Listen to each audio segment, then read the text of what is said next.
ಹ್ಞೂ ನಮಸ್ತೆ ವೀಕ್ಷಕರೇ, ಇವತ್ತು ಡಿಕಾರ್ಬನೈಸಿಂಗ್ ನಾವು ಗ್ಯಾಸ್ ಮೆಥಡಲ್ಲಿ ಮಾಡ್ತಿದ್ವಿ ಎನಿ ಟೈಮ್.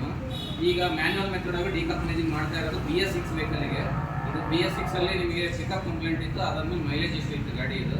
ಅದಕ್ಕೋಸ್ಕರ ಮ್ಯಾನ್ಯುವಲ್ ಡಿಕಾರ್ಬನೈಸಿಂಗ್ ಮಾಡ್ತಾ ಇರೋದು. ಇದು ಮ್ಯಾನ್ಯುವಲ್ ಡಿಕಾರ್ಬನೈಸಿಂಗ್ ಏನೇನಾಗುತ್ತೆ ಅಂದರೆ EGR, ಇಂಟೆಕ್ ಮ್ಯಾನಿಫೋಲ್ಡು, ಥ್ರಾಟಲ್ ಬಾಡಿ ಅಂದರೆ ಬಟರ್ಫ್ಲೈ ವಾಲ್ವ್ ಅಂತ ಕರಿತೀವಿ ಡೀಸೆಲ್ ಗಾಡಿಗೆ. ಬಟರ್ಫ್ಲೈ ವಾಲ್ವ್ ಆಮೇಲೆ DPF ಕ್ಲೀನ್ ಮಾಡಿ ನಿಮಗೆ ಫಿಟ್ ಮಾಡಿಸ್ತಾ ಇರೋದು. ಫಿಟ್ ಆದಮೇಲೆ ನಿಮಗೆ ವಿಡಿಯೋ ತೋರಿಸ್ತೀವಿ, ಪರ್ಫಾರ್ಮೆನ್ಸ್ ತೋರಿಸ್ತೀವಿ, ಗೊತ್ತಾಗುತ್ತೆ ಡಿಫ್ರೆನ್ಸ್. ಇದು DPF ಬಿಚ್ಚಿರೋ ಪ್ರೊಸೀಜರು. DPF ಬಿಚ್ಚಾದ್ಮೇಲೆ ನಾವು ಈ ಥರ ಕೆಮಿಕಲ್ ಹಾಕಿ ಒಳಗಡೆ ಇರೋ ಕಾರ್ಬನ್ನ ಸ್ಟೇಜ್ ಬೈ ಸ್ಟೇಜ್ ನಾವು ತೆಗಿತಾ ಇರೋ ಪ್ರೊಸೀಜರು. DPFಲ್ಲಿ ಏನಾಗಿತ್ತು ಅಂದರೆ ನಮಗೆ ಬ್ಲಾಕ್ ಆಗಿತ್ತು. ಅದಕ್ಕೋಸ್ಕರ ಏನಾಗುತ್ತೆ, ನಮಗೆ ನಮ್ಮ ಗಾಡಿಗಳಿಗೆ ಪರ್ಫಾರ್ಮೆನ್ಸ್ ಕಮ್ಮಿ ಆಗುತ್ತೆ.